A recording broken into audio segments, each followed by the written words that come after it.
Welcome to Hilton Doha. My name is Jaspreet. I'm from Security and Safety Department. I'm here to brief you about the safety of the hotel. For tonight, we don't have any plan for any fire drill. So, in case of any fire alarm, please stay calm until the evacuation message will come to you loud and clearly. And our fire marshals will be around the corners to assist you to the assembly point of the hotel, which is located at the second entrance of the hotel. But if there is any real fire, please stay calm and you can follow our exit sign and use stairs. Please don't use elevators. And you can evacuate from here, just go outside, then take right turn, it will take you outside. So you can call on our emergency numbers also.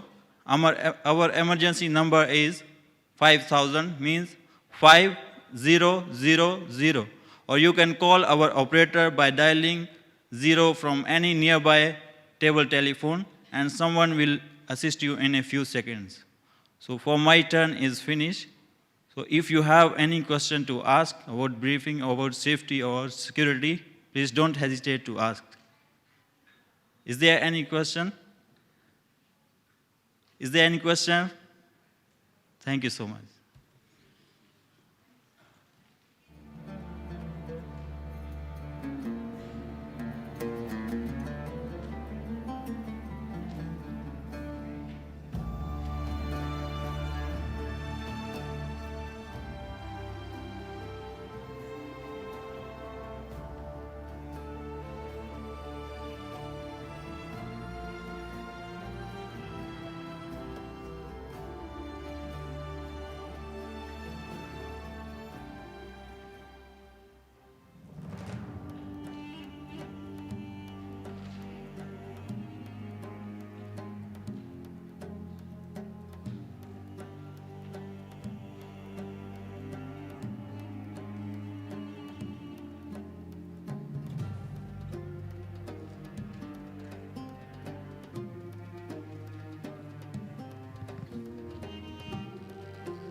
بمن رفع السماء، قسما بمن نشر الضياء. قطر ستبقى حرة تسمو بروح الأوفياء. سيروا على جيونا سيروا، وعلى ضياء الأنبياء. قطر بقلب سيرة عز وأمجاد الهبات. قطر الرجال الأولين، حماتنا يوم النداء، وحمائم يوم السلام، جوارح يوم الفداء. قطر الرجال الأولين، حماتنا يوم النداء، وحمائم يوم السلام، جوارح يوم الفداء. قسما قسما قسما بمن رفع السماء، قسما بمن نشر الضياء. قطر ستبقى حرة تسمو بروح الأوفياء.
الضيوف الكرام، السيدات والسادة، السلام عليكم ورحمة الله وبركاته.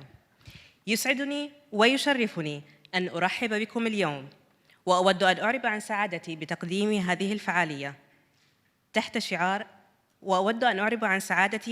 أولى فعاليات الجمعية لهذا العام تحت شعار انطلاقة 2020 نويك الخطوة الأولى.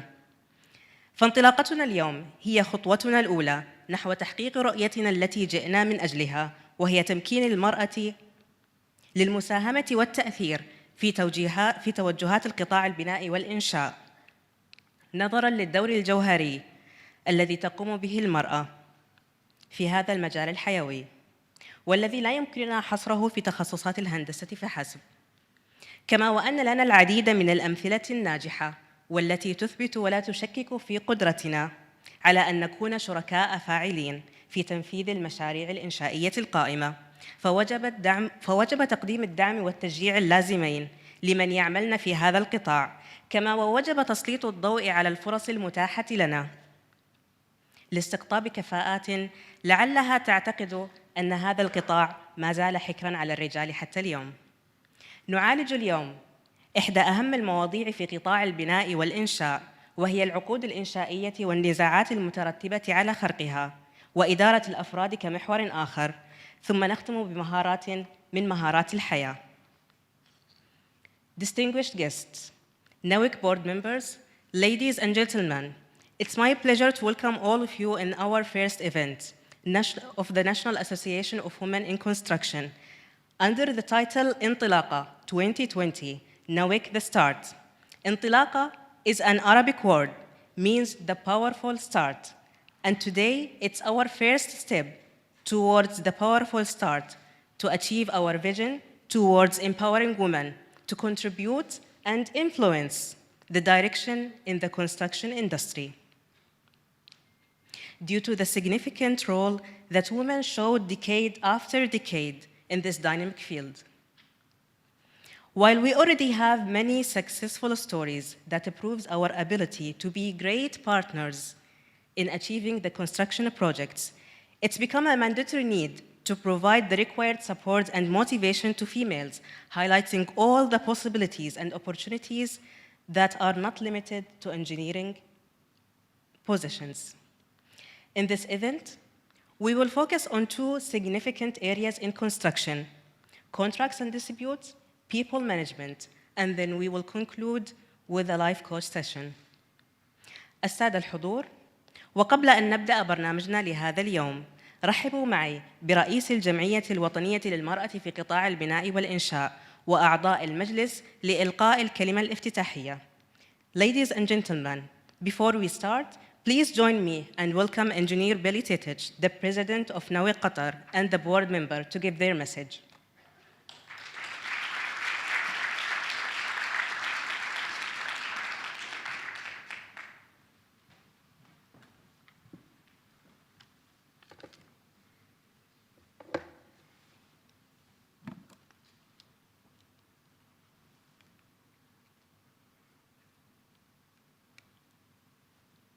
Hello, we on?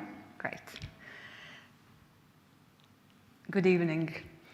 It's my privilege and great pleasure on behalf of NAWIC Qatar to welcome you here today. We are delighted to have you with us at our first NAWIC event, Intelaqa 2020, NAWIC the Start. I'd like to extend special warm welcome to our sponsors and their representatives and thank them again for their support to NAWIC Qatar. Turner & Townsend, GHD, Parsons, G-Sonic, TMF Group, Qatar Financial Center. Also, allow me to introduce you to our board members. Ms. Ghada Darwish. Ms. Ghada is the founder and the managing director of the Ghada Darwish law firm. And Ms. Carly Feges, who is the general manager for BBR Design. Our apologies, Sheikha wasn't able to attend tonight, so you will have three of us.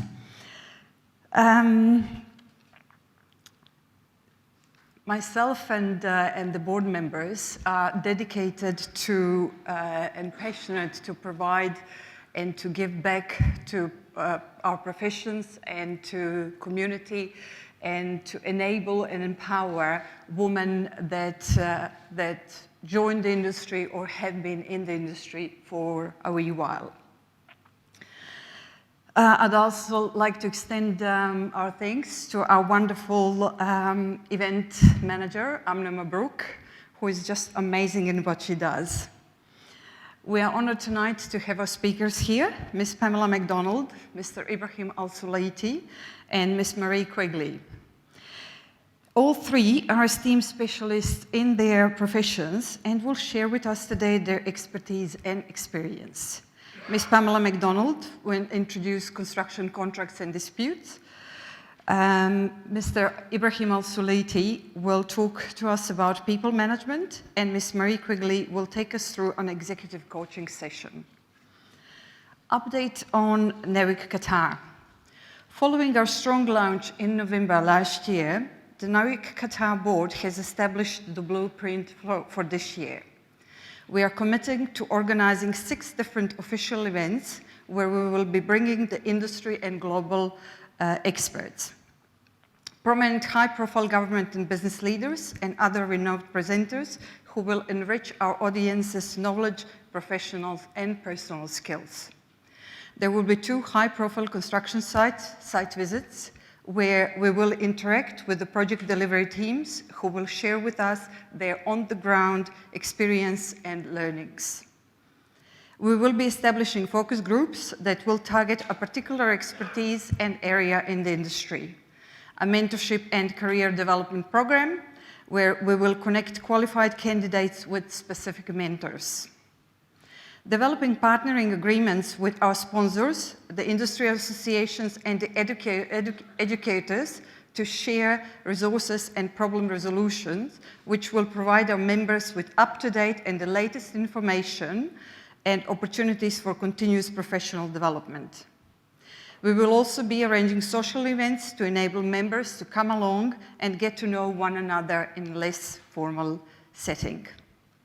Ultimately, we will be raising the awareness of opportunities and benefits of gender diversity and equality in the industry. Through NAWIC Qatar, you will increase your knowledge of the industry, your network, which will benefit you and your organization. NAWIC Qatar is uniquely positioned to embrace education and empowerment of women. To date, we have 146 registrations for memberships, and I'd like to encourage you, if you haven't already registered, to do so. There are different membership categories, individual, corporate, student, and an associate member category, which was created for our male colleagues. We want to hear from you, what you'd like to hear about, what skills you'd like to improve, what programs and seminars you'll be interested to attend. NAWIC Qatar will be responding to the goals set forth by the board and its members. And now I will ask and pass the stage to Gada and Carly.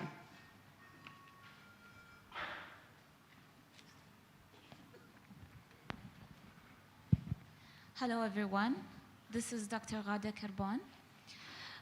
After having the successful event during the launching of NAWIC Qatar, which held on November 13 in 2019, today we are so proud to announce the first event of NAWIC under the title of Intelaqa 2020, NAWIC The Start. Intilaq means the start. Intilaq means the beginning. To unlock the dedication and efforts of two women in empowering and inspiring women in the industrial field, in construction especially. In this occasion, also, we are gonna discuss about three major topics, which are actually the contract and construction contract and its own disputes, also the life coach, and finally the people management. On this occasion also, we would like to thank all who trusted us, all organizations who trusted NAWIC and believed in the goal the goal NAWIC wished to reach, which is empowering women in the industrial and construction industry. Thank you very much.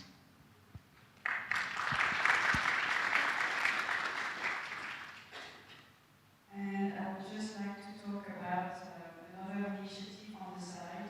We're trying to develop a student chapter in coordination with Qatar University and College of North Atlantic Qatar to fill the gap between those young graduates and job markets.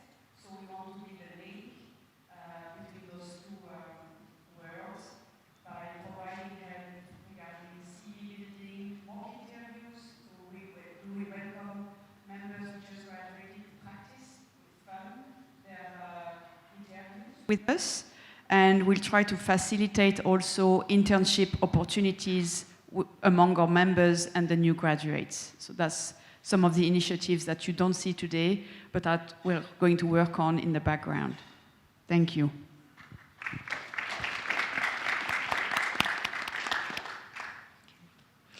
On behalf of our guests, I would like to thank the President of NAWIC Qatar and NAWIC board members for their message. Thank you. Thank you. Enjoy the evening and thank you for coming. Ladies and gentlemen, and now we will start our first session about the contracts and disputes. And let me please introduce our first speaker. Ms. Pamela, she is a senior associate at Pensett & Mason Company, an international law firm. She is specialized in advising contractors on major infrastructure and energy projects across the Middle East, including disputes concerning entitlements to additional time and costs. She is experienced in attribution, litigation, and EDRs. Pamela is also experienced in advising international joint ventures in respect of intra-joint ventures disputees against employees and down the line against subcontractors. Her extensive experience in project counsel, advisory capacity during the project execution, distinguishing Pamela as a lawyer with commercial awareness, and one of which she is driven by supporting clients to avoid formal disputes resolutions. Ladies and gentlemen, please join me and welcome Ms. Pamela MacDonald to start her first session.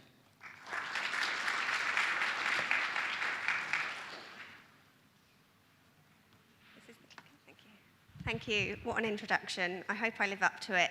Thank you so much for having me here today, everyone. It's genuinely an honour to be here. The promotion of women in the construction industry is a really important topic. It's one that's obviously close to my heart, working in the industry, and it's really powerful and impressive to see that Qatar's leading the charge in the Middle East by creating an initiative like this. So I'm really honoured to be part of it, and I hope that I contribute to it in a helpful way today by talking about contracts and disputes in the construction industry.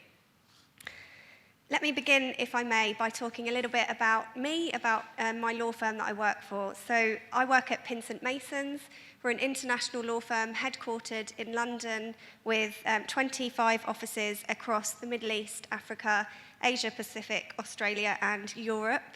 We operate in 5 core sectors, which are energy and infrastructure, which is what I focus on, financial services, real estate, and advanced manufacturing and technology. As far as my personal profile is concerned, I came to Qatar 5 years ago off the back of a pretty big airport dispute in Qatar, and I haven't left since. I specialise in disputes, as my introduction said, mostly arbitration work, but I do ADR as well. And I represent mainly main contractor and main subcontractor clients in the area of complex infrastructure and energy projects. So what are we going to cover today? Well, I don't have very long with you, so whatever I talk about today is going to be a little bit high level, but I'm going to cover off 2 themes, really. The first is construction contracts, and I'm going to be talking about procurement and cost models, standard forms of construction contract, the purpose of a construction contract and some key provisions to be aware of, and then compliance.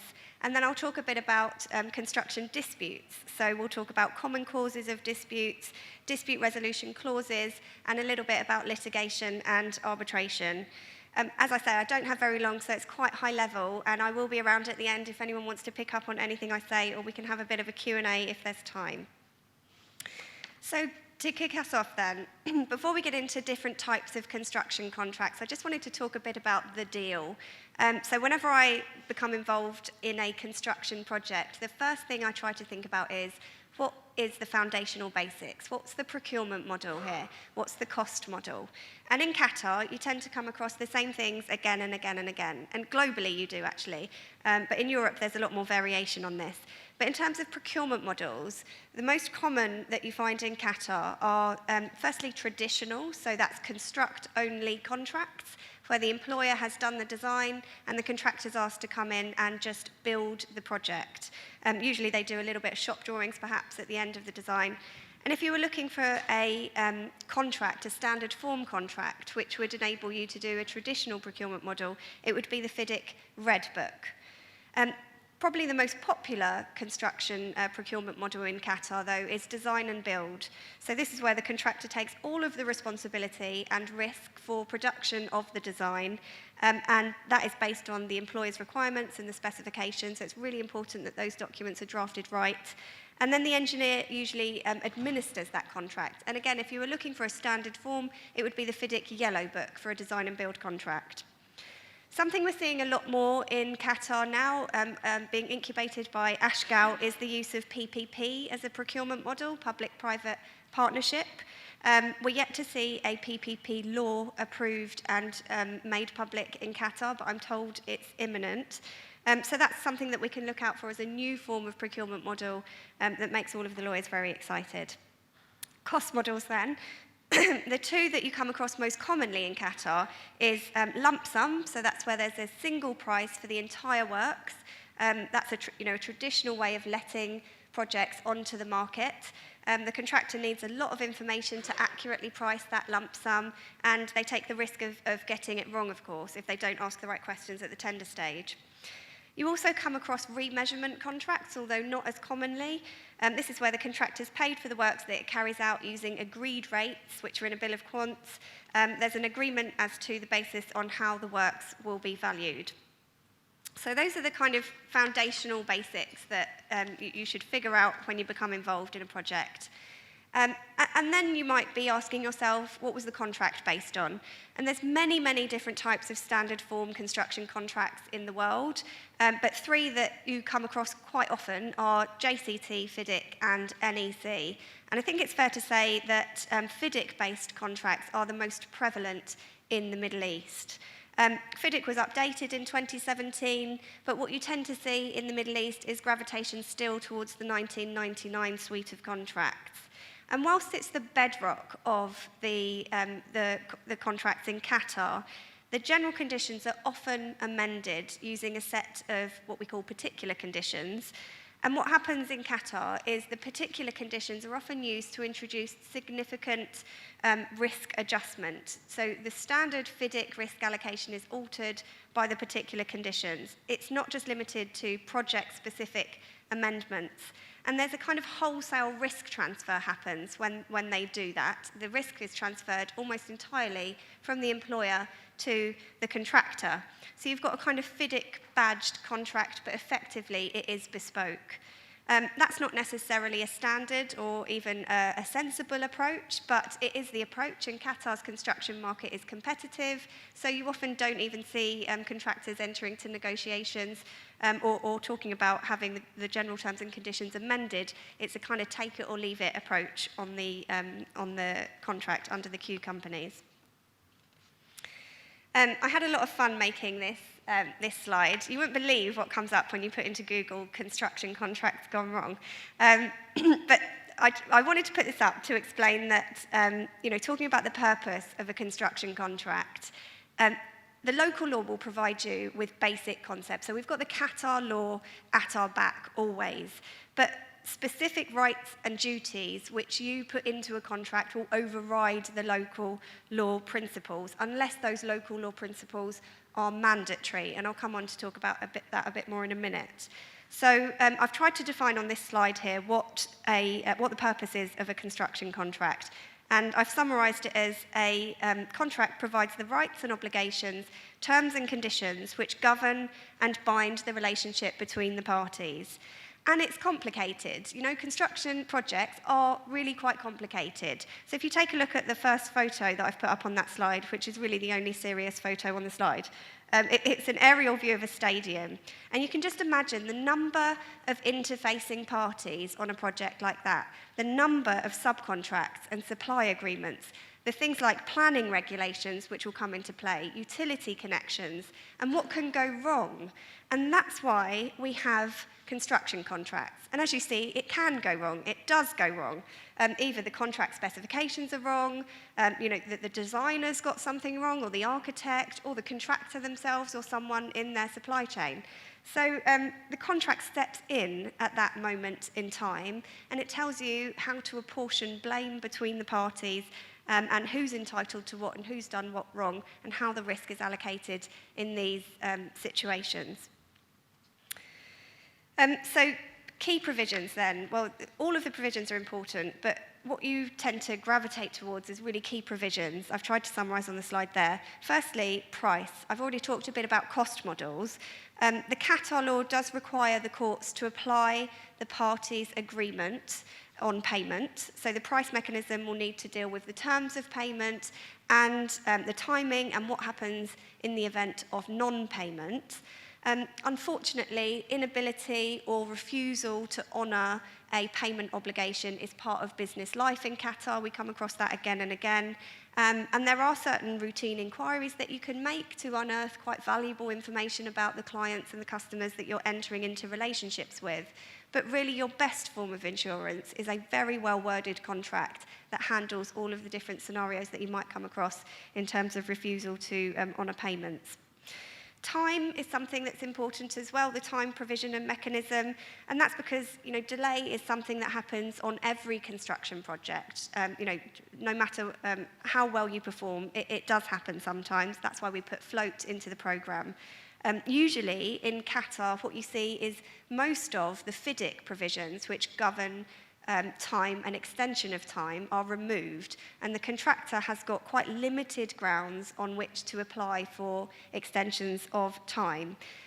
You also often see inserted an obligation on the contractor to produce a time impact analysis, which explains why they're entitled to an extension of time. And then the contractor has to demonstrate that as a matter of contract they have entitlement, they have to show that they've given notice, and they have to show cause and effect. And often you see claims consultants engaged at that stage in time to support contractors to develop their claims. Another really important provision is around the change. Both the change mechanism and the general conditions and the specifications themselves really do play a vital role in the avoidance of disputes when it comes to change.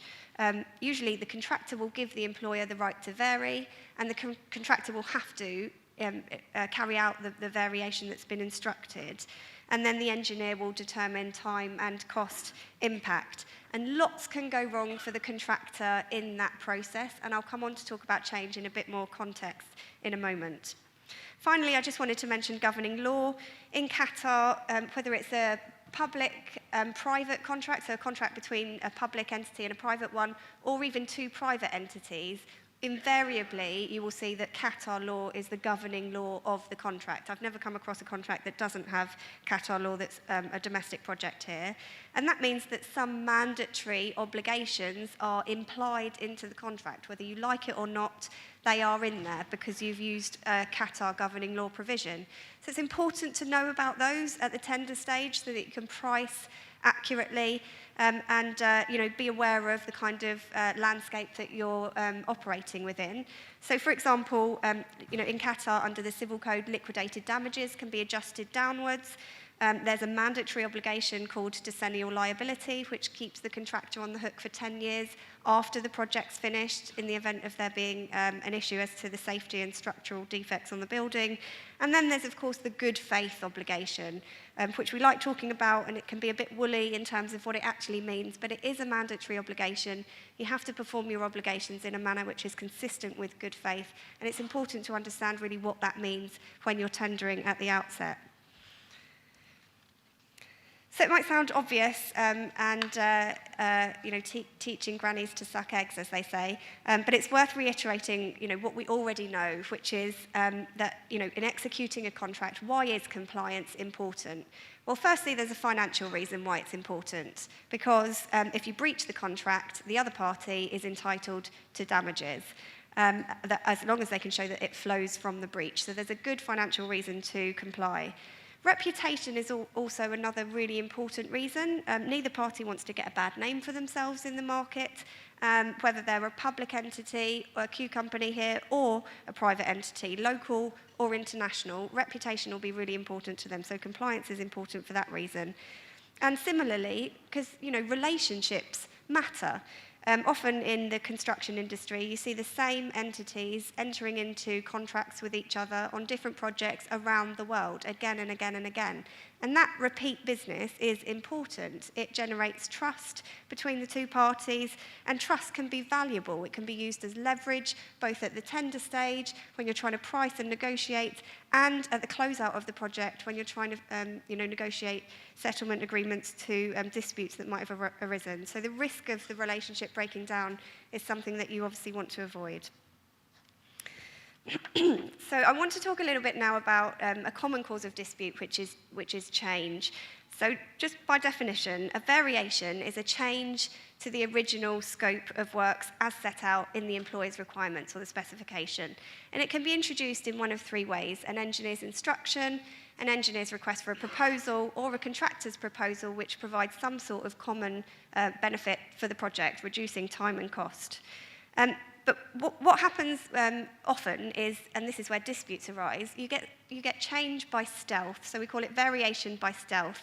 And that kind of means the creeping in of change to the project without anyone really noticing it or notifying of it. And the employer in that situation will say, you know, if it's a D&B contract, this is mere design development, you're the designer, you've got all the risk for that. And the contractor's sitting there thinking, actually, no, this is genuinely different to the original scope of work. I'm entitled to time and I'm entitled to money. And so you get these kind of polarized views in that scenario. And it really comes down to the language in the specification and also what the industry approach is to the particular scenario. And you're probably wondering why I've put a picture of the teddy bear from Hamad Airport up on this slide. Well, I can tell you that Pinsent Masons represented the main contractor on the closeout of that airport. And one of the variations on the project was the introduction of that teddy bear, actually, that teddy bear sculpture. And I really like it. It's a really nice, memorable variation for me. Every time I go down those escalators, I look at that teddy and think of the variation. And the reason it's a nice change is because it didn't impact the critical path. So there wasn't time, but the contractor got their money for it. And it was clear that it wasn't in the original spec, so there wasn't an argument about whether or not there was an ambiguity in the specification. Clearly, it didn't say anywhere in the contract, you have to put in a big yellow teddy bear. So, you know, it's a good reminder, I think, that variations handled properly can actually be profitable for the contractor. We often think about change as being really negative and you know, you might feel hard done by as a contractor if changes are introduced into the project. But the truth is, handled properly, they can actually result in a profit. But you do have to have clear contractual documents, you do have to follow the notice requirement, and you do have to explain cause and effect. And that leads me on to dispute resolution. So this is my area of specialism. Usually in a contract, you'll see tiered dispute resolution clauses, so step by step by step escalation. And the number of steps in the contract will vary. It's almost always made bespoke, the dispute resolution clause. But at the very least, you can look out for a requirement for there to be a notice of dispute served, and then a requirement for there to be what we always call amicable discussions. I don't think they're very often amicable, but they are discussions at senior representative level. You sometimes see a requirement for ADR to take place, and we're talking sort of mediation or expert determination. And sometimes that does happen. Often it breaks down, you know, at the first hurdle. So, for example, if you can't agree on a mediator, parties will throw their hands in the air and resort to litigation or arbitration. The new ASHGAL 2018 suite of contracts has introduced expert determination, so it will be interesting to see how that plays out in the future. And then the ultimate and important step, of course, when it's all gone wrong and you can't reach agreement, is litigation or arbitration. And litigation is prescribed in quite a lot of the Q company forms of contracts. So, you know, Qatar Petroleum has litigation. ASHGAL has litigation, although it does have an optional arbitration provision. I've never seen it used, though. The Supreme Committee and Qatar Rail contracts have arbitration agreements in them. The Q Rail contract arbitration agreement kicks in on the taking over certificate being issued. But the idea of the tiered dispute resolution clause is that it gives the parties the opportunity to settle. And why is that? Well, it's because litigation and arbitration are expensive and they're lengthy and unpredictable at times and hostile and really quite damaging to the parties' relationships. So let's just look at the two of them in a bit more detail in the local context. Litigation, you're talking about a claim being submitted to the local courts, and there are different levels of local courts and different circuits. The first level is first instance, and then to appeal to the Court of Appeal, and the highest court in the land is the Court of Cassation. There's an automatic right of appeal if you want to appeal, and there's no system of binding precedents between the various courts. So something that's said in one court isn't binding on the other courts, although cassation judgments are given quite a lot of respect. The proceedings are entirely in Arabic, and in construction cases, what you normally come across is the judge ordering a court-appointed expert, and it's 1 or 3, to investigate and report on the facts. So for a construction dispute, it will normally be an engineer, someone with an engineering background, to report on the facts. And frankly, that can be a bit of an unpredictable scenario. Often the court-appointed experts go beyond just reporting the facts, and they slide into talking about liability and opinions on liability, which is obviously unwanted. The other kind of negative thing to say about litigation, I guess, is that it's quite slow. There's a summer recess, and often if a party asks for an adjournment for an unreasonable reason, it's given anyway. So it can be quite a frustrating process for everyone involved.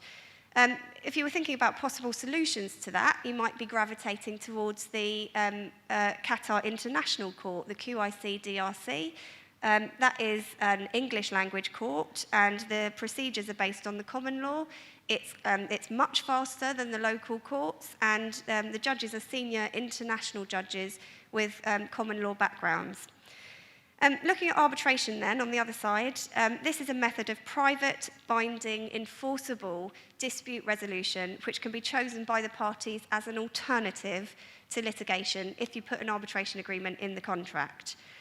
In some industries and countries, arbitration has kind of taken over from litigation as the preferred method of dispute resolution, and especially in the construction industry. And that's because parties have got autonomy to choose their arbitrator, and in construction context, it's obviously preferable to have someone who understands all of the technical terms that you'll be using, a specialist in that context. It's also confidential. It's flexible, and you can choose how the procedure works and the timetable, and you can make it suit your case. And the award is enforceable, and not just enforceable in the domestic courts, it's enforceable abroad under the New York Convention. So for those reasons, the process is well suited to construction disputes. Now, I've come to the end of my presentation. I'm happy to take questions if we've got time, or if not, as I say, I'll be around at the end, so please do come and say hello. But thank you very much for having me tonight. Thank you.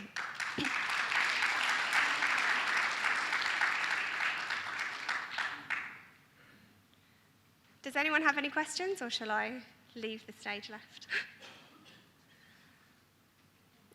Is there a roaming mic? Do we have any roaming mics? Oh. You can just shout, it's fine, I'll hear you. Yeah.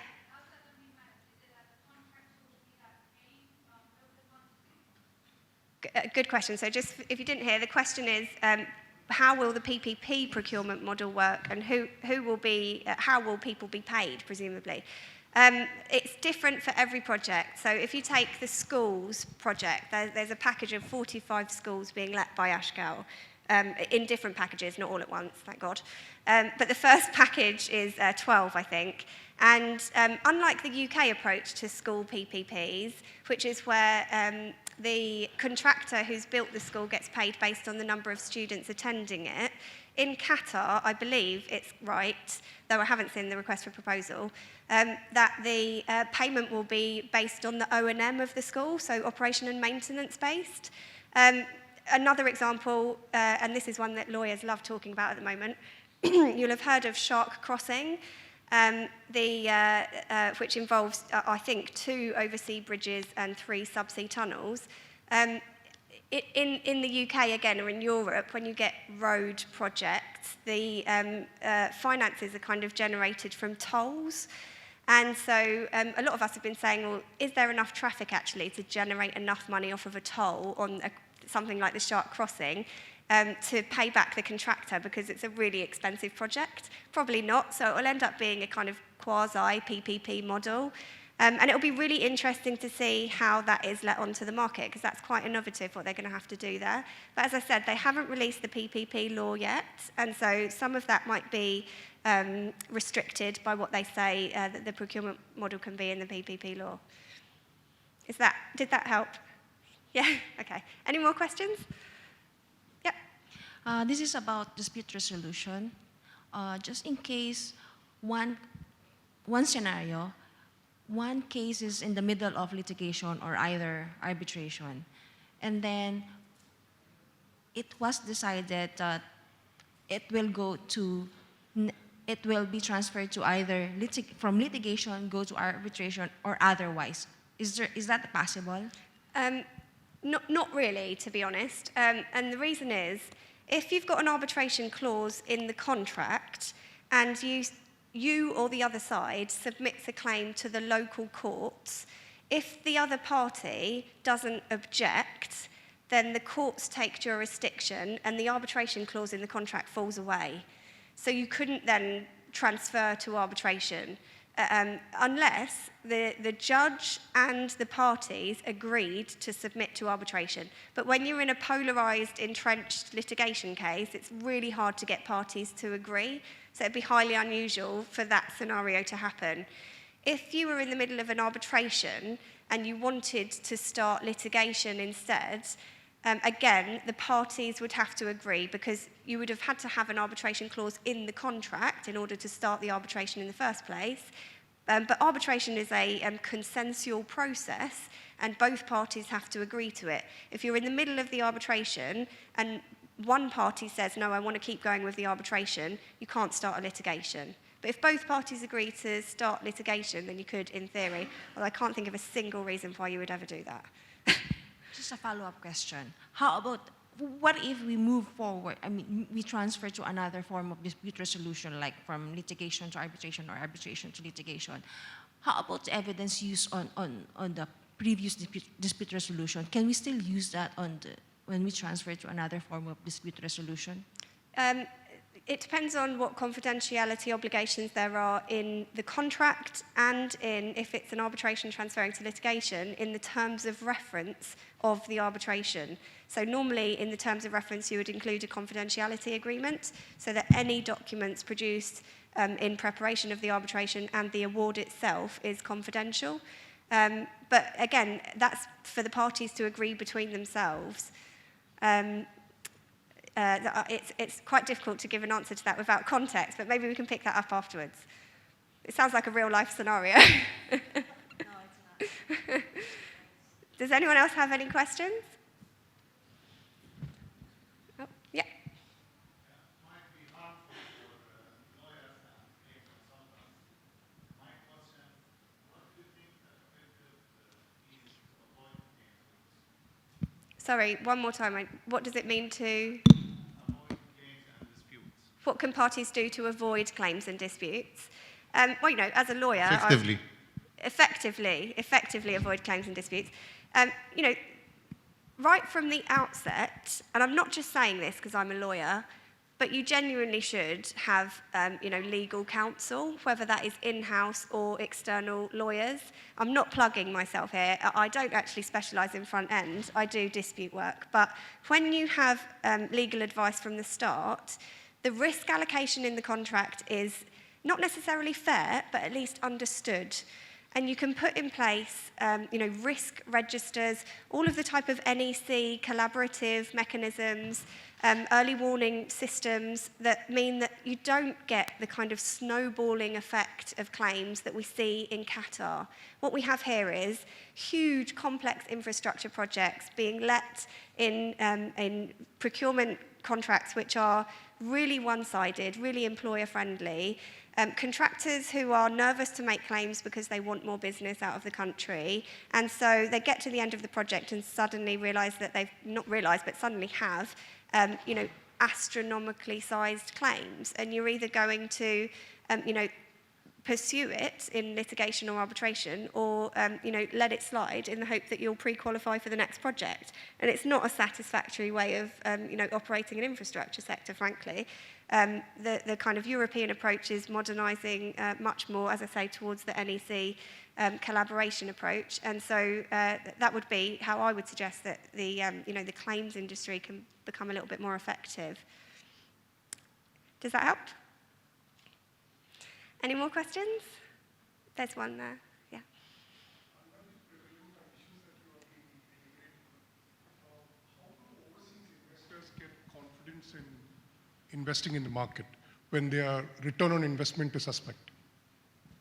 How do external investors get confident in the Qatar construction market? That's right. When the whole premise on which the contracts are made, there is a high risk element.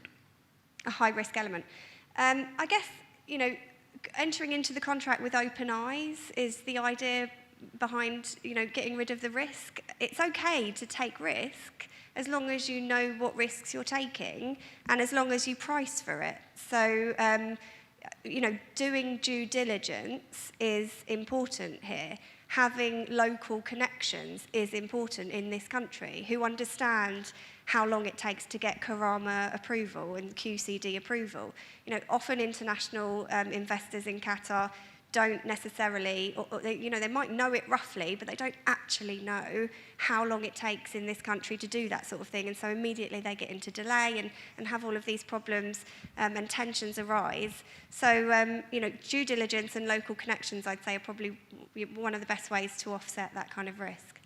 But there are no other effective ways in which the risk can be minimized for overseas investors interested in investing in the country. To be honest, I can't really, off the top of my head, I can't think of a better way to offset risk than doing due diligence, having lawyers naturally, and knowing what you're entering into and doing so with open eyes, and being a good negotiator, so that you get the absolute highest lump sum price or a remeasurable contract. And also, I know it's a bit of a taboo subject, but we are in a kind of unique situation in Qatar with the blockade and being aware of all of the restrictions that might put on your procurement systems. And as I say, just doing that kind of due diligence and being entirely aware of how you're actually going to run the project will make a big difference to risk, offsetting risk. Thank you. Of course. Come on. Have you seen my handbag? No, do you know what? That's a good question. It's a fair question, isn't it? But the truth is, my view, I've been an arbitration lawyer for 10 years, and arbitrations last like 2 or 3 years, and then you've got enforcement stage. And at the end of it, my clients are sick of me. They are sick to death of Pamela because we've been through this huge battle together and we're tired, we're jaded from it all. And so the truth is, arbitration specialists find it quite hard to get repeat business. And so, as a model, it is actually quite an interesting thing to specialise in arbitration. What is better is doing some advisory during project execution stage, doing some of that work, protecting the client from the arbitration, and then being there in the event that arbitration does happen. But, arbitration in Qatar is changing as well. In 2017, we got a new arbitration law. The procedures around arbitration are way more transparent. It's more obvious how things will go at enforcement stage, and that's really attracting more foreign investment. So it's not as shady an industry as it was, 5 years ago when I first arrived. But it is quite a challenging place to get repeat business, and so that's a really valid question. But the fees are still higher in the arbitration than the normal litigation. court. Yes. No, we apply the same hourly rates for litigation or arbitration. But the truth is, the local lawyers here, they're more well placed to do litigation work. And I don't know if this is fair, but often they don't charge as much as the international lawyers. So maybe you sense that there's, one's more expensive than the other. But local law firms also do arbitration work, and there's many local lawyers who are picking that up, and they're becoming much more competitive with us on kind of fee structures. So it's one to keep an eye on, I suppose. What is the difference between the engineers who are an expert in the court and the one who deal with the arbitration? The engineers, not the lawyer. A court-appointed expert is normally someone who's been in the industry a number of years. To be honest, they're quite low paid. Sometimes they're not entirely great at grasping facts. You can sense that I've had really bad experiences with court-appointed experts. I've seen some things that are really quite bad. The difference between that and arbitration is The expert in an arbitration is an independent expert who's hired by one of the parties, so not appointed by the tribunal, hired by one of the parties on each side to report independently on the claim that's been prepared for the tribunal, whereas a court-appointed expert produces a report just on the facts, and they cover everything. So they don't just, cover the quantum, for example. They'll cover multidisciplines. So they're quite different. And also, one's in Arabic, and normally with an independent arbitration expert, they're almost invariably English speakers. Thank you. Anyone else? Okay, well, as I say, I'll be around at the end. Thank you so much for listening. That's all from me. Thank you.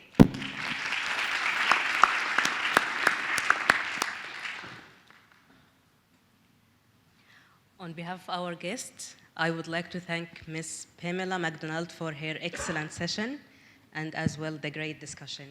Ladies and gentlemen, we have a break now for 15 minutes. We will be back on 7:15 to continue with people management. Enjoy. Let me first introduce our next speaker, Engineer Ibrahim As-Slaiti. He's a mechanical engineer graduated from North Carolina University with 25 years of experience in oil and gas business. He's a lecturer in engineering, project management, man management in Qatar and abroad. Engineering Ibrahim was a director of the PMI in the Arabian Gulf chapter. He's a board member of Qatar Society of Engineers and a member of the MEEN Advisory Board at Texas A&M in Qatar. Ladies and gentlemen, please join me and welcome Engineer Ibrahim As-Slaiti to speak about people management.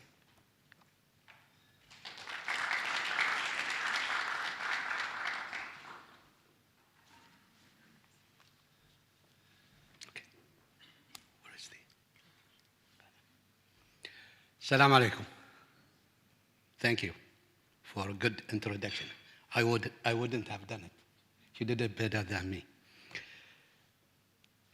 People management will change from the contracts to a little bit softer topic. Before I get into the people management,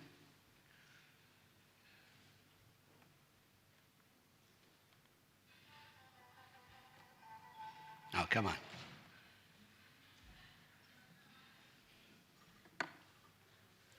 Where is she?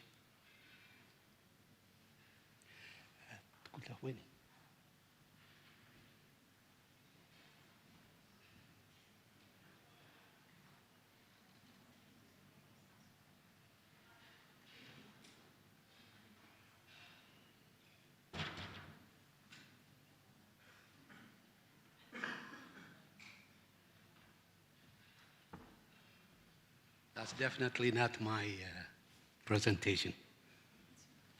Okay. It's not clicking?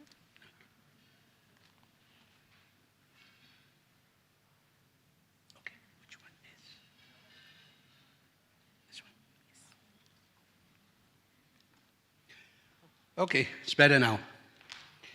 Before I go into the presentation of people management, let me take you all the way to when I started with QP, to my first boss. Come on, okay. Now, I joined QP and I was sent to Misaid operations, oil and gas operations. And I met my first boss. He was an English gentleman by the name of Bill Dove. And I was talking to him, and he said, look, everybody around you, including myself, we come at 6:30, we do some work, and then we go, at 3:30 we go home, and at the end of the month, we collect our salaries. So I need to get rid of this, okay.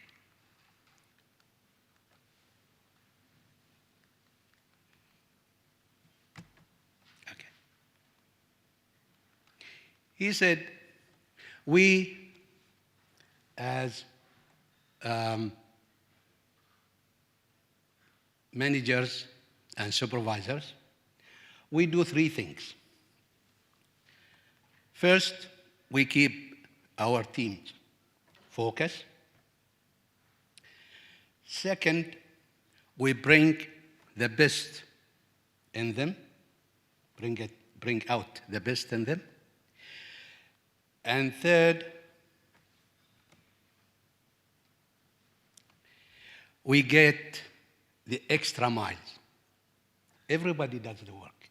It's the extra mile that you get out of your people. That's your job.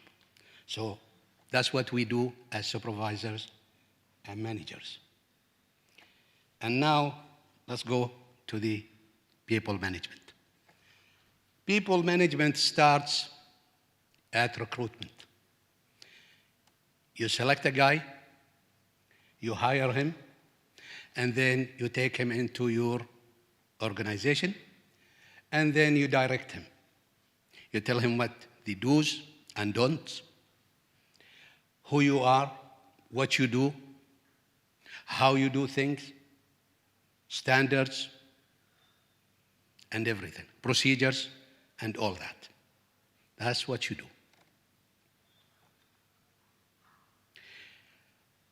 Okay, let's start at recruitment. Do not let what he says on his CV fools you. You read his CV and you like it and you selected him. Go for personal interview and try to understand what he got in there and ask him questions. In one of the campaigns that QGBC did, they selected a guy, and on the campaign they called him, and they started questioning for interview. One question, and then the second. They said, you're gonna be in oil and gas?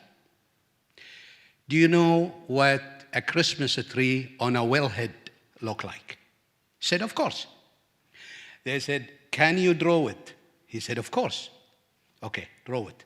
Now, this is what a Christmas tree on a wellhead look like. This is what he draws. Not only that, he put lights around it. Okay? So be very careful with CVs. They can put anything they want. All right? Now, get to know your people, your team. Two guys graduated from the same university, same year, same major, with BS, Bachelor in Science and Engineering or whatever.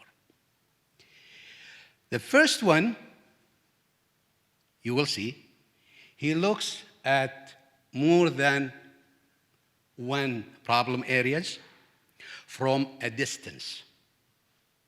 He is not too concerned about the details, just enough to solve the problem.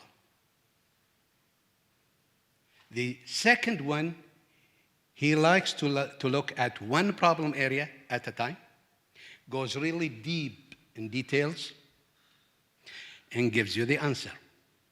The first one makes managers and leaders because they look from a distance. The second one, the second character or type, makes specialists and advisors because they go to the nitty-gritty things. Okay? Don't try to swap them. It will not work. because it's just the way it is. Don't try one in the place of the other. It will not work. That's the way they are, right? Meet the 4 characters. I went on a course to Boston in Massachusetts, and the course was on oil and gas, and we got fed up. So they got us a guy from Harvard University, and he talked about people, just the one I'm talking about now. But he's Harvard University, he's a lot better than me. And he came up with 4 characters. And look for them, you will find them in your organization. The first one is smart and hard worker. And they make the operations people. بالخليجي نقول طرشة ولا توصيه. Send him out. They are the frontiers. They are the operations people. Send them out and they'll do the job. You don't have to worry about them. The second character is smart and lazy, and I love it. They make the managers because they make people work. Okay? The third one is stupid and lazy, but I called it limited abilities. Okay? And you don't worry about them. Just give them what they can do, and they'll do it for you. Okay? Up to their abilities. The fourth one is your problem. Stupid and hard worker. بالخليج نسميه خشري ونشيط. He can ruin your organization. If you can get rid of him, get rid of him. Okay? And now it's you, Mr. Boss, or Mrs. I'm sorry, Mrs. Boss. Mrs. I'm used to Mr. Okay, it's you, Mrs. Boss. Okay. Now, when you're going up the ladder from a supervisor to manager, CO, whatever, there are 3 things you need to remember. One is each step got its own requirement. The second, forget the one you were in, the one you left. There is a new requirement. Forget the one you left. The third one is get used to the one you have now. I'll tell you a story. I served in Dukhan, Misaid, Doha, and then I moved to Ras Laffan. And we were in the Porta cabin, so our coffee is bad. And I have a friend who was the manager. In their building, they have machines to do coffee. And I go to him in the morning to drink coffee, and I love espresso. I went there once. I had some civil engineering and some works. I was the project manager. And we were doing like 2 or 3 civil engineering works or civil works and some mechanical. And I went to his office and I asked, is he there? They said no, so I went to his office, waiting for him. And he came after I drank my first espresso. He came beat up. You know, this was like that and everything. I looked at him, I said, you been in a fight? He said, no. I said, where did you go? He said, your people don't do their job right. I said, you are a manager. You are a manager, area manager. Why do you go to site? You have your supervisors, your senior engineers, send them. It just so happened that he started as civil supervisor. But he went up the ladder, but he couldn't get rid of the supervisor job. So sometimes he just go to site. It's wrong. When you get up there as area manager, stay where you are and do the area manager works. Don't go down, because you were one day you were a civil supervisor. Okay? So be careful when you go up the ladder. Leave behind where you were and take up the new job and learn it. Okay? Now, I used to say a guy, so I'll just say a person. Okay? A person gets up in the morning. Come on, guy, go down. Okay. A person gets up in the morning, having a good sleep, eat his breakfast, drive to work, and on time. For that day, he will put up the best put out work for that day. The next day, the same person gets up late, didn't get enough sleep, skip breakfast, go fast, get speeding ticket. For that day, he will not give you anything, almost, the minimum output. Okay? We're a human like this.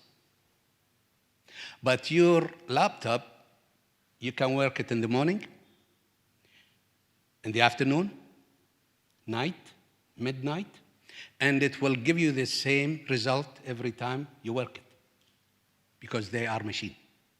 So when you deal with people, you need to have some leadership skills, not just managerial skills. If you go, when we used to go to Saudi Arabia, you will pass to your left a point called Point B. And I was responsible for that point when I was in Dukhan. It's out, too far away from Dukhan. And just imagine people working there in July. Now, if you threaten them that you will fire them, they'll say, fire us. You are the loser. But if you want to get work out of them, you go with leadership skills. Good job, guys. Let's do it. You're doing a good job. This and that. This is the leadership skills. Otherwise, you will not get the job done. Okay? So really, you need to be leader manager. Leader when you do with your people, a manager when you do the work, as far as the procedures is concerned. Right. Please do not be this type of manager. I had a manager once, and when he came to the office every day, he goes like,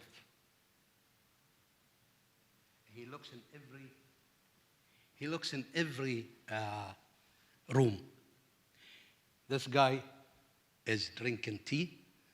This guy is reading the paper. It's nothing to do with you. You're the manager. Make sure they know you're coming. Okay? And again, apply the leadership skills. This guy do two things. One, I need my glasses. He looks, like I said, for trivial, very trivial I like that. One more time, I'll leave.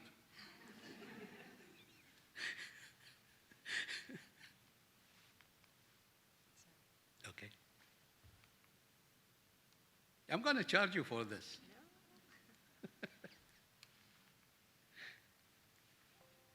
Uh-oh.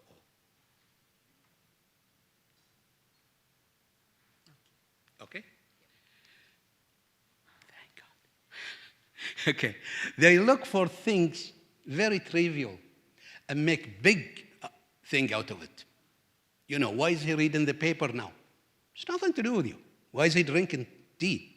Well, so what? The second, they make file on their people. When you make a mistake, you solve it, you learn from it, and you forget it. This type of managers, they don't forget it. They keep it in a file for you. For you, for the others, for the other, for the other. And they use it, use the files when they need to use. This is the worst management I've seen. I've seen through two.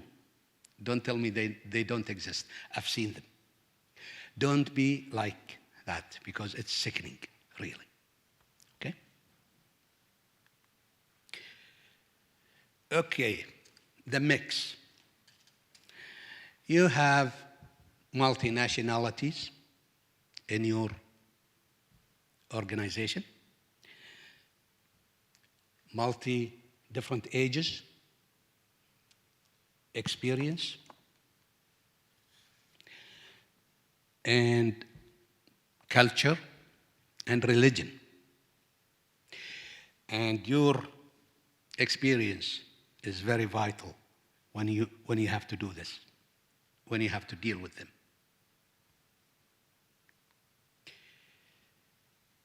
One very important tool is communication. And it works very effective if you use it the right way. With the project managers, I'm sorry to say, you have to deal with stakeholders. They're even worse than your people. I had 4 subordinate reporting to me. And they all Qataris, so there's no difference in nationalities, all Qataris, all this and all that. And one of them, when I go to his office, I say, Salam alaikum, sabah al-khair. Salam alaikum, good morning. I have to. That's the way the communication with him, he likes it that way. The second one, he's Al-Sad, I am Al-Arabi, so we fight. But I come on top because I am the manager. The second one is Al-Arabi and Al-Arabi. See, we gang up on the other guy. And the third one is normal. You know, whether you said good morning or not, he doesn't mind. So the communication is a tool, but you need to select the right tool of communication, the right way of communication. The second one is your approach to your senior, experienced guys. Don't say, I am the manager and they will do whatever I say. They're the experienced people, and you need them more than they need you. Because at the end of the month, they'll collect their salaries. Whether you like it or not, they'll just go for their salaries. You need them more than they need you. So your approach to them, with respect, ask them. You're younger than them, you're less experienced than them, ask them when you have a problem. My second boss was an Indian gentleman by the name of Chandrasekhar. He became my boss and then I became his when I became department manager. And I never called him to the office. I kept calling him boss. And if I have a problem, I take the papers and go to his office. Treat them with respect. They're great help. Okay. The third one you need to is your approach to the problem. When there is a problem, do not point fingers at your subordinate. You did it. He did it. No. Keep cool. Solve the problem. Learn from it and forget it. I joined my first project team in Dukhan. I joined that team, and there was mechanical engineer project before me. And for that year, he ordered the materials, some spares, very important spares, for work that we call shutdown of the plant. He ordered it very late. It was a mistake. So our boss called him to the office. I don't know what he said to him. It was quiet. But our boss, when he went to his boss, he did not point a finger and said, he did it. He said, we all did it. I take the blame too, because I am the director. So your approach when there is a problem is very vital to your people. Use it. Okay. Meetings. When you go to any meetings, try for win-win. They win, I win. We share it. Don't go for the kill. Now, sometime you have to, but not all the time. Be the type that 90% it is, this is my opinion, I'm willing to listen to your opinion, and if you're right, I will follow. 5% of the time, you need to hit the table and say, you do it my way. But very rarely, you just do this and let it go. Environment. They have very strange rules and regulations. But you cannot fight them. So you just go, yeah, let it go. Safety are the same. So you cannot, but that would be like 3% of the time. You need to just let it go. But most of the time, prepare to say, yes, I'm listening to you. Okay? You don't know everything, like I said before. So give your subordinate some time to talk. Let them talk. It's their meeting, not yours. And speak when it matters. If you feel that there is something that you know they don't, speak up. I went on the North Sea, Scotland, North Sea, with Elf Total. And they were building 2 platforms in the North Sea. I went there for 3 months. And their manager was French-Algerian, great guy. And we used to have a weekly meeting on Mondays. Every Monday there is a weekly meeting. For 3 months, I don't think I heard him talking more than 10 minutes in a meeting. He let his people talk. Because they done the job, they're reporting the job. Don't jump just because you are a manager. Okay?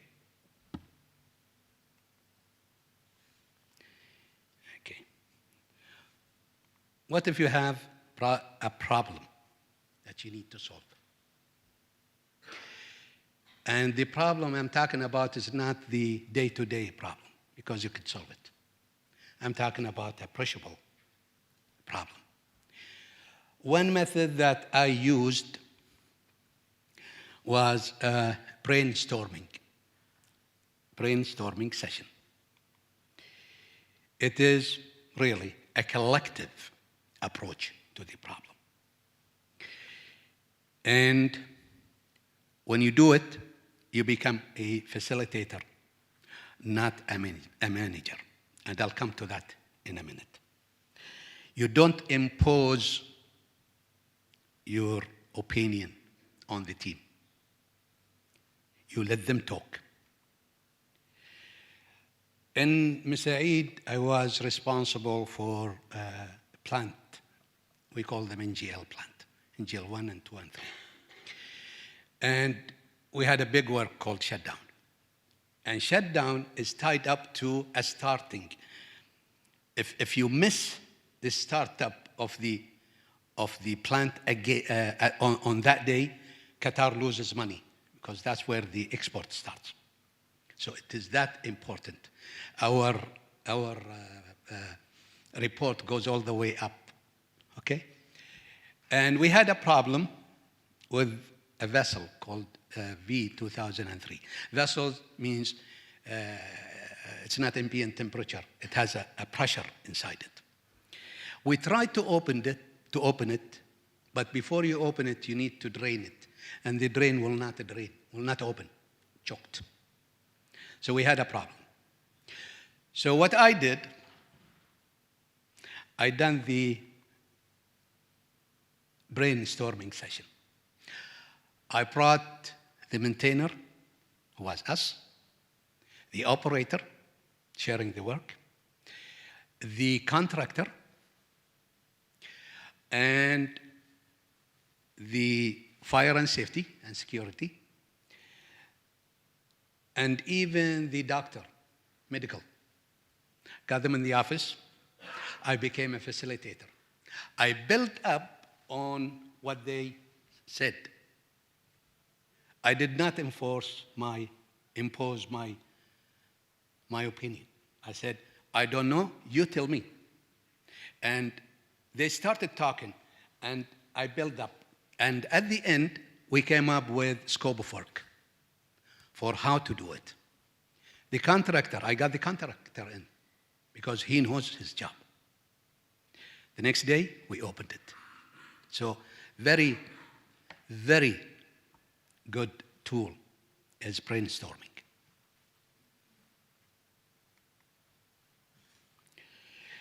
People talk about experience. Now, there are general experience that everybody knows. Me, you, everybody. But there are experience specific to the area, to the location. Let me show you. Now, these two, both of them drilling for oil. But the required know-how is different, because one is working in the sea, possibly in the North Sea, and the second one is in Sahara. The local experience is different, okay? But the general experience is the same. You need to drill, they can drill. But the local experience is different. And I need to tell you about my friend, the guy from Poland. I hired him, he came to Mesaid on July, just as the hot wind in July started. And his office was on the second floor. This is how far we can go, okay? And when that happened in Mesaid, we have the sand dune. So really, you see everything up in the air. And I came to his office, I looked, he wasn't at his desk. He put his chair close to the window. He was sitting on his chair, looking out of the window. I went to him, I said, "What are you doing?" He said, I'm used to see snowflakes flying in the air. But sand? I said, I never seen this. I said, location, experience. The first thing that goes with this is our filters. Possibly a guy in the North Sea would look at something else. But the first thing that goes is our filters on our machines, because local experience. So my advice to you, if you have, they call them in-house experience or local, keep them with you. Do not lose your in-house experience. They come in handy, because it's not easy to get the in-house experience. It takes years to get it, okay? Your in-house and your lessons learned, very, very important. Let's recap, okay? Now let's bring in my first boss. I was talking to him once and he said, let's go to the plant. I said, okay, let's go. We went, and just before we got to the plant, oops, he looked at me, he said, Abraham, where is your helmet? At the time, as I had the Midwest American accent, I looked at him, I said, want me get it? He said, what? I said, want me get it? He said, Abraham, talk English. I said, do you want me to get it? He said, yeah, that is English. Thank you very much.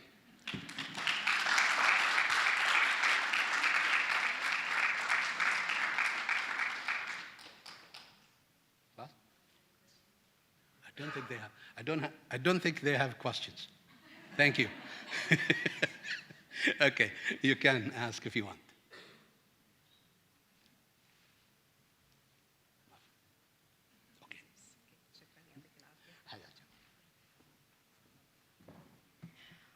On behalf of our guest, I would like to thank Engineer Ibrahim Slaty for his great session. And now let us introduce our third speaker for the life coach session. Miss Mary Quigley. She's a seasoned executive coach and learning development professional with over 26 years of experience in international,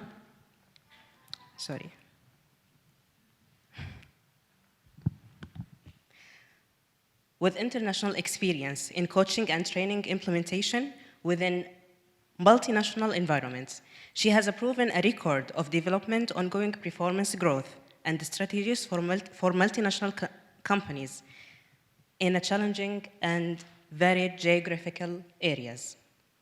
She is focused on empowering individuals, teams, to create positive long-term change through both personal, group, coaching, and leadership training. Ladies and gentlemen, please join me and welcome Ms. Maggie Quigley to give her session.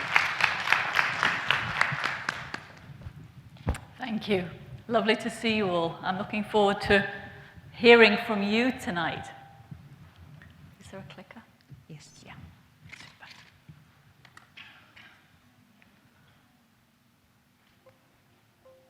Thank you.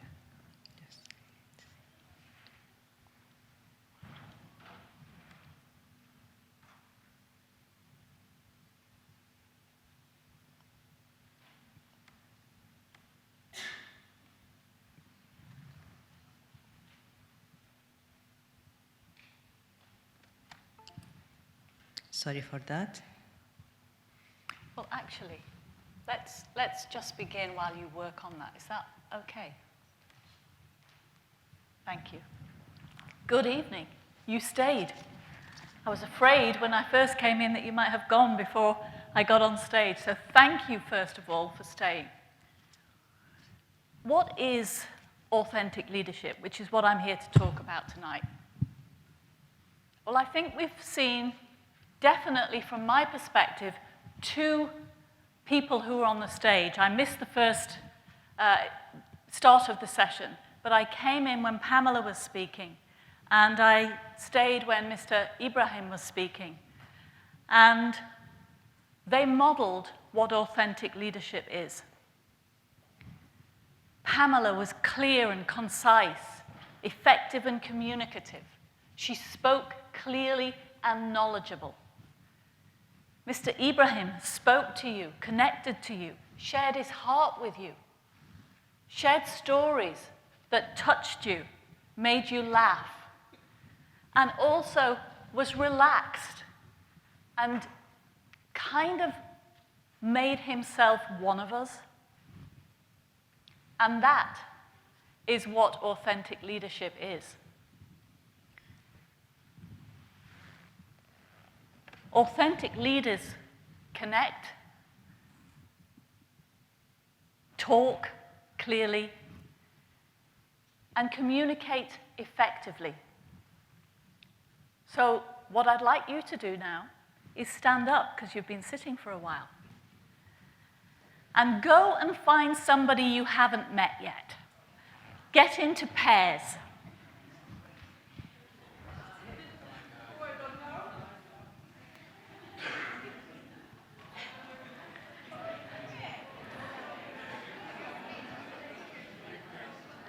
Fantastic. So quickly move into pairs.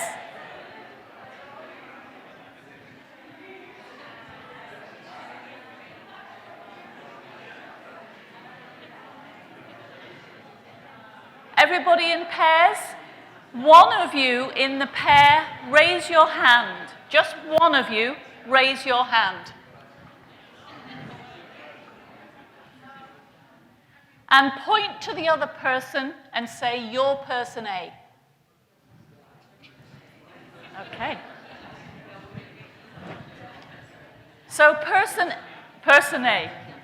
So person A, your CEO has given you a large amount of money to spend on creating a vacation for your team. It's a phenomenal amount of money, and you are going to create the best vacation ever. Person B, when person A shares their idea, you're going to say, "Yeah, but," and give a reason why you can't do it. Now, you have to plan this holiday, and you've got 2 minutes to do it. So, on your marks, get set, create this holiday.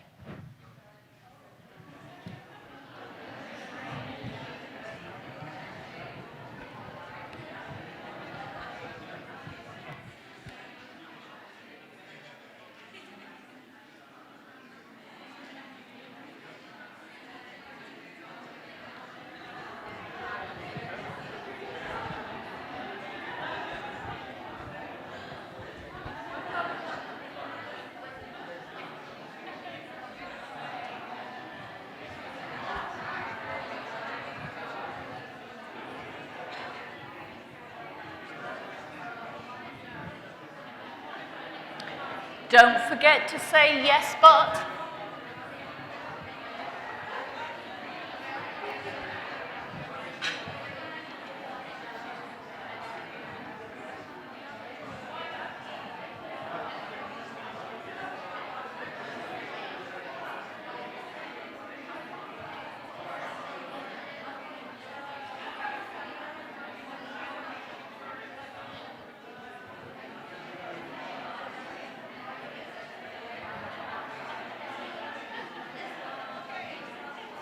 Keep planning.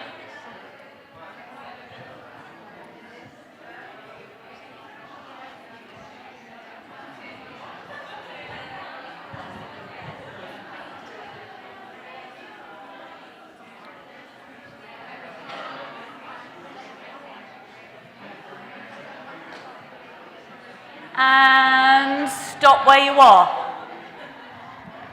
Stop exactly where you are. and keep in position of your body language. Who created the most amazing vacation? You did? You managed it? Even with yes, but? Wow. So two people in the whole of this room created an amazing vacation. But most of you didn't.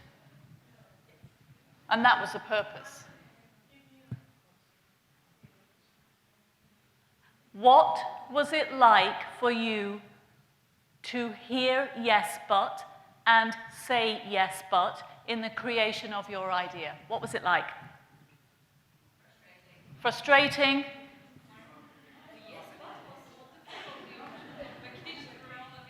Right, yeah. So you found it hard not to agree with her. But what else?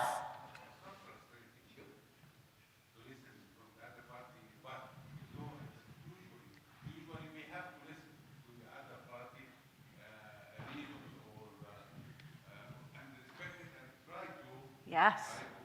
Try to compromise. So it's usual to listen to one party. Yeah, and actually, in most organizations, we do not listen, particularly in the construction industry. We are problem solvers, so we are looking for problems all the time. So we go, yeah, but. I grew up in the construction industry. I married an architect. Sorry to all the engineers out there.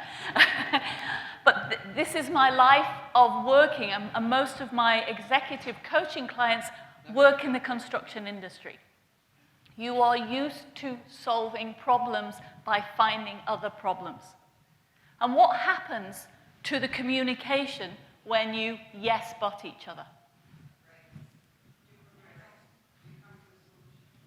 You generally don't come to a solution.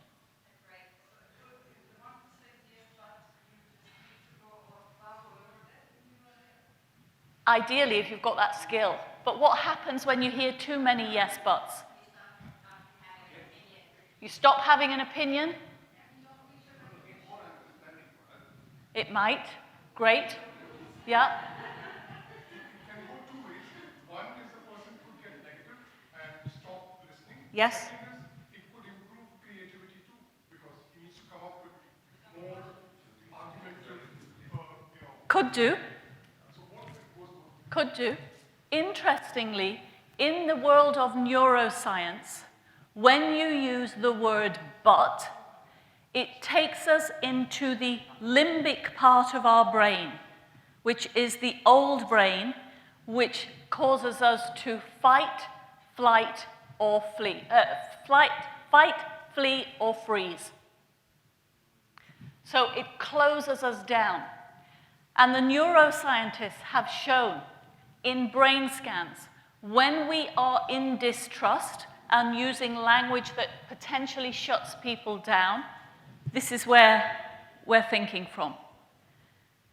Now, what I'd like you to do is create a holiday. And instead of saying yes, but, change the but to yes, and. You don't have to agree, but change the wording to yes, and see what happens. 2 minutes to create that holiday. In fact, 1 minute, because it's going to be even more simple. Create that vacation.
And stop where you are. Stop where you are. Thank you for playing. Who has created a fantastic vacation? One? Anybody else? Two? Three? Who's on the way to creating? Four? Right, so we have a lot more people creating because you've just changed one word in a sentence. What it does, it allows you to move into a different part of your brain. It allows you to move into the prefrontal cortex. And when you yes and somebody instead of yes but, you release a hormone in your system called oxytocin, which is what makes us reach out and connect to other people. And when we're in this part of our brain, the prefrontal cortex, or the executive brain, we can see clearly, be more creative, and have better ideas. Thank you for playing. Take a seat. And you've met somebody new tonight. Love it. So why on earth would I get you up and talk about the impact of communication? Why is that important in authentic leadership?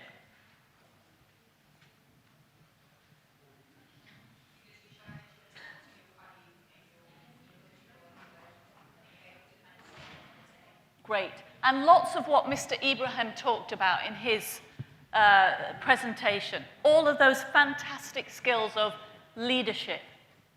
Now, my mission as a coach, executive coach, is to support leaders to step into their authentic leadership. I believe that our team is a reflection of who we are. So, I'm not going to go through all my credentials. It's not important. What is important is who I am and how I lead. And who you are is how you lead. And communication is part of that, external communication. So Mr. Ibrahim did a wonderful job linking how we lead in organizations. So I want to come back inside, because it matters who you are inside, which enables you to step into that power of leading others. So I'm going to share with you some simple ways, strategies, of supporting you to get to know yourself a little bit better. Is that okay with you? And will you be willing to experiment with some of the things that we're doing that might be a little bit unusual? Can I have a show of hands that say that? Fantastic. Thank you. Because, of course, what you're doing when you say yes and show me your hand is that you're agreeing to something potentially stretching outside of your comfort zone. You don't know what yet. So you're building trust, and you're moving from this part of the brain into this part of the brain. So my mission tonight is to support you to learn a little bit more about yourselves. And one of the things I know that's really, really important with great leaders is that they know who they are, and they know the saboteurs that can hold them back. The most courageous leaders are not fear-free. They have fears just like we do. But what they do is they take fear by the hand and say, come on, I'm going to move out of my comfort zone because it's worth doing.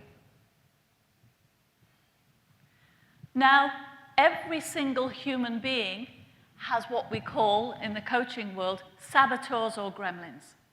The voices inside ourselves that tell us we're not good enough, we don't belong, and we are not loved. Those are the core fears that we all have. But inside us, they might sound something different. So what I'd love you to do now is get honest with yourself. Because when you are able to be honest with yourself and your own internal language, the way you speak to yourself, the way you butt yourself, I could do that, but it's going to be risky. People are going to laugh at me. People are going to think I'm not good enough. Just start to think about what it is you say to yourself when you want to step out of your comfort zone, when you want to try something different that maybe those around you don't want you to do. Just listen to them for a moment. Who's hearing them? Who's hearing those voices? Give me a show of hands so that I know. Thank you. Thank you. Yeah, we all have them. What you may not know is I have a debilitating fear of public speaking. And if you met me 10 years ago, you would see me pass out on the stage because I am terrified. And my little voice inside my head says, who the hell do you think you are? They won't want to listen to you. You aren't good enough. Sophia's here. She's here, and she's watching me. And she knows that I am safe. Because what I'm doing on stage is supporting others to tap into what's important to them, and it's my mission. So what I'd love you to do, as I know my lovely saboteur that's sitting here watching, I'd love you to get to know yours a little bit more. So hear those voices and notice if they were a character, what character would you turn them into? See it in your mind's eye. We've got lots of creative people in the room, I know. Just see those saboteurs. What they sound like. How does their voice sound? Is it male, female? Is it a Disney character? Or is it something else? And notice where that character that says those things to hold you back, notice where it lives inside you. Is it in your heart? Is it in your stomach? Is it in your toes? Go inside. Strange question, I know. We coaches tend to ask strange questions. Go inside and find out where it lives. Give me a show of hands when you've got a place inside you that you can feel that that saboteur lives. Thank you. Thank you. Maybe it's in your head. You know, because you live with it every day. It's just you don't give it much attention. It gives you a lot of attention. So now, trusting that you've got inside yourself, how much space does this character take up? Notice, is it big? Is it small? If you could touch it, what does it feel like? And listen to what it's saying to you, and notice how you respond to it. Also notice your physiology as you listen to it. I know when I listen to mine, I get small. I don't want anybody to see me. I move out of the back, I move into the background. Notice your physiology, because our physiology is 58% of our communication with the world. So notice what it does to your body when you listen. And now an even stranger thing, I'm going to ask you to play just a little bit more. In your imagination, imagine taking that saboteur outside of your body, pulling it out.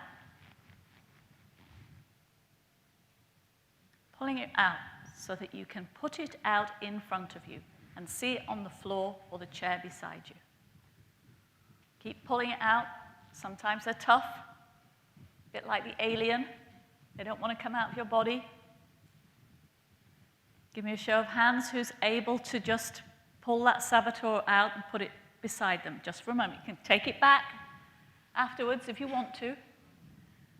Anybody got it out yet? You've got it out. Fantastic. Any more? Fantastic. Keep pulling it out. And place it beside you. And notice the difference when it's outside of you.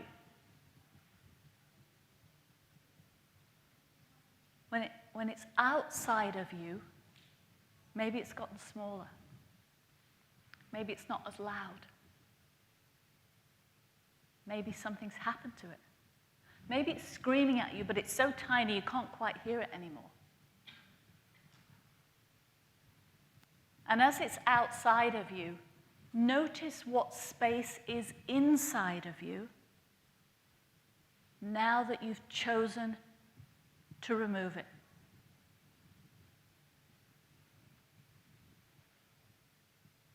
What's the space like? And what is the possibility for you if you choose to remove the saboteur in relation to what you want to do? You feel lighter. Yeah. Relief. Yeah. It's amazing, isn't it? And what's happened to your saboteur? It's out. And has it changed shape? It's still got its own seat, yeah. Yeah. So the thing is, our saboteurs originally came to protect us. It came to protect us from dying. So there's a good thing that it came for.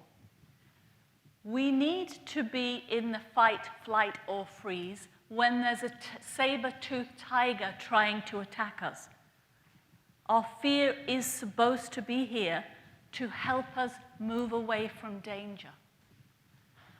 The trouble is, the modern-day saber-toothed tiger is an email, or a text, or an idea that we want to move into. And so we're filled with fear or listening to our saboteurs. And we think we're going to die. And so the volume gets so big on that great purpose that the saboteur came to protect us from. For example, my saboteur, it's a horrible dragon. And she didn't want me to get on stage in case I made a fool of myself. That was the purpose. But she got so big, she thought I was going to die. And my own internal voice got so small, I let her take charge. So imagine you had the remote control to the voices in your head. And you could turn them down.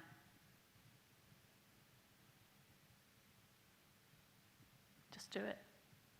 Just turn them down. What other voices could you replace it with if you chose to?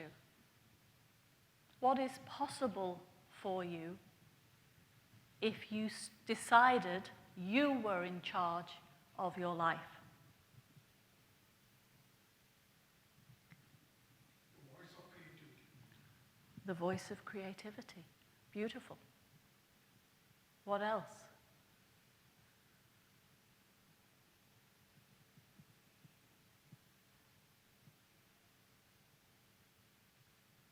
Come on, help me out here. My saboteur's coming again. Out of comfort zone. What's it like when you're out of comfort zone?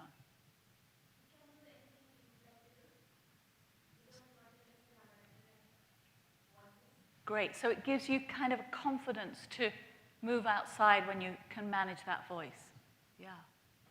And it's funny, a lot of our saboteurs are perfectionism. And what that gentleman said, what's your name? Augustine. What Augustine said was he saw creativity. And perfectionism is the killer of creativity. It stops us doing so many things because we are comparing ourselves to others and we think we're not good enough. So we're missing out on so many opportunities in our life when we allow these voices to become loud. I am not enough. I do not belong, and I am not loved. That is what all of our saboteurs boil down to as human beings.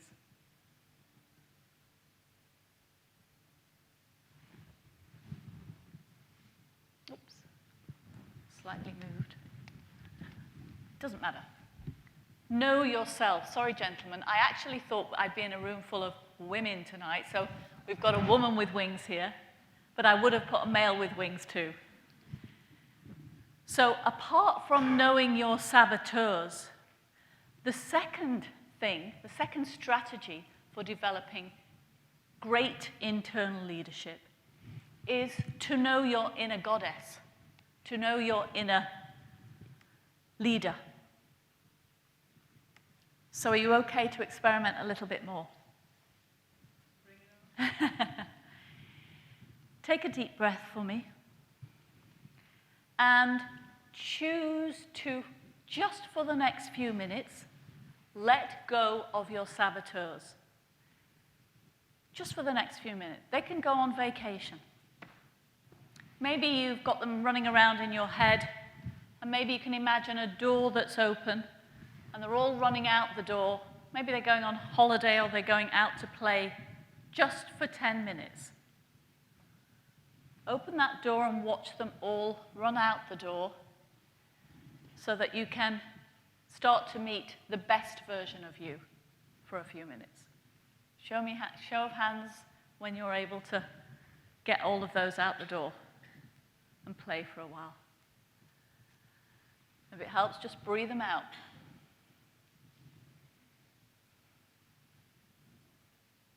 How are we doing?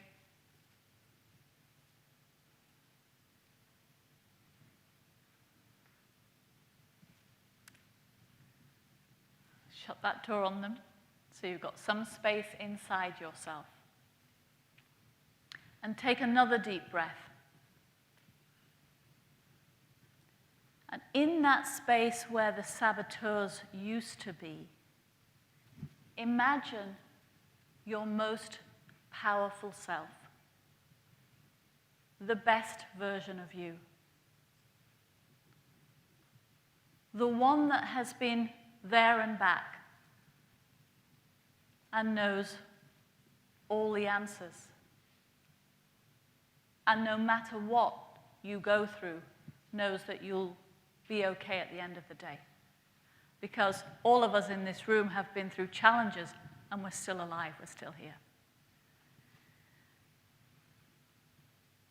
Your internal leader loves you and knows that you belong.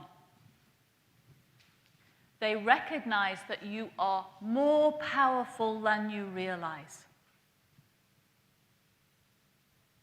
So allow that space to fill up with the best version of you, the kindest, wisest version of you. And use your physiology now, as it communicates with the rest of the world and it communicates with you. Use your physiology to step into your internal leader, the goddess within. That's it. Feel it spreading through you. That's it. Sit the way he or she would sit. Thank you, ladies. Really allow yourself to turn up the volume on this part of you, the most powerful part of you. The one that came to earth with a purpose. Before they were jaded, before those saboteurs came in, that person. And as you're sitting now in your most powerful physiology, think about some of the things you want.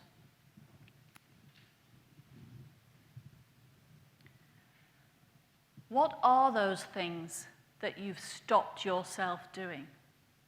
What is it as an authentic leader within you that you want to be doing in the world? And I mean the world that you live in. It could be your family. It could be your work. It could be the bigger world.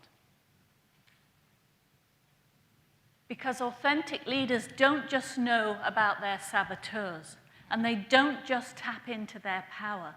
They also get really clear about what they want. Most of us know what we don't want, but very few of us know what we do want. So what is it that you want? What is it that the most powerful version of you can create?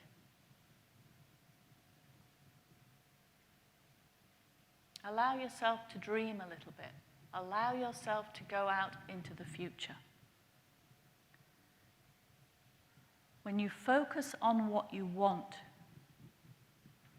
there's another part of your brain called the reticular activating system that goes out and finds what you want and brings it into your attention. Those ladies who've been pregnant, all of a sudden, there's thousands of pregnant women around the world that you've never seen before until you got pregnant. If you just bought a new car or a beautiful new handbag, Pamela talked about her handbag, or a watch, suddenly everybody's got a watch or that bag. That's your reticular activated system, bringing to your attention what you're focusing on. So have a look. 1 year down the line, what do you want for yourself in 1 year's time? What do you want in 5 years' time, when it is as you want it to be? What do you want to create?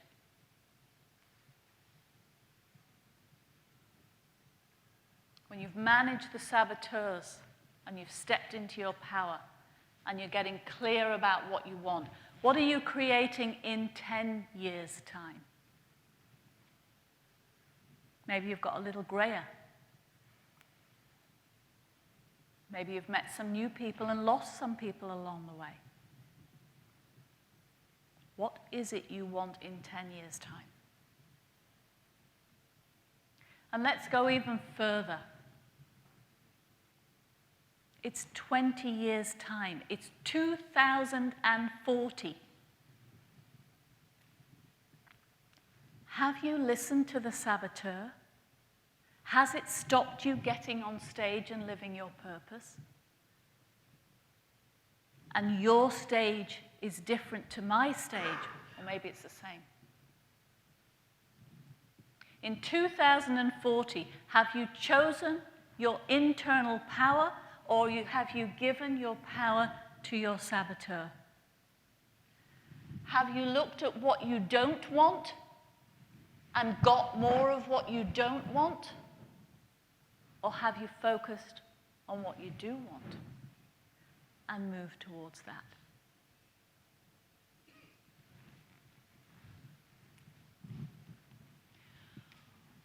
Authentic leadership is definitely a daily practice. Those saboteurs will come back again. They will try to support you to be safe. It is their role. We can never get rid of them, yet we can turn the volume down on them. So authentic leadership is definitely a conscious practice of choosing to step into your power and focusing on what you want. You have given me the most precious gift of time, because we cannot get back that time. You have also stepped out of your comfort zone and answered some pretty strange questions tonight. and you recognize that because you're sitting here, you have already overcome so many things in your life that allow you to be powerful. Of course, it's your choice. We are always at choice. So what are you going to choose? Your saboteur or your power? Thank you for listening.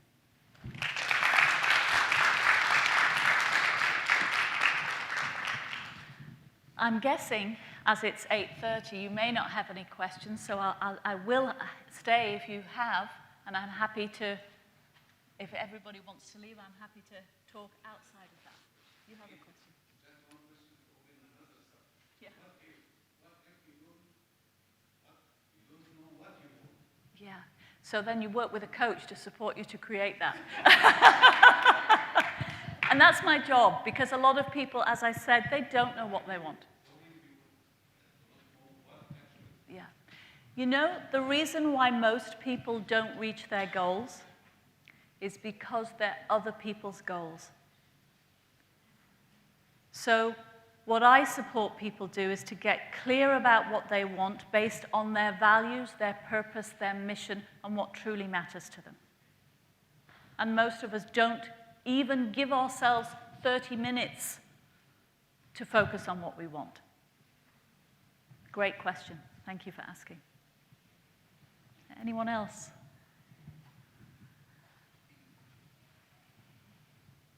Okay. Have a wonderful evening.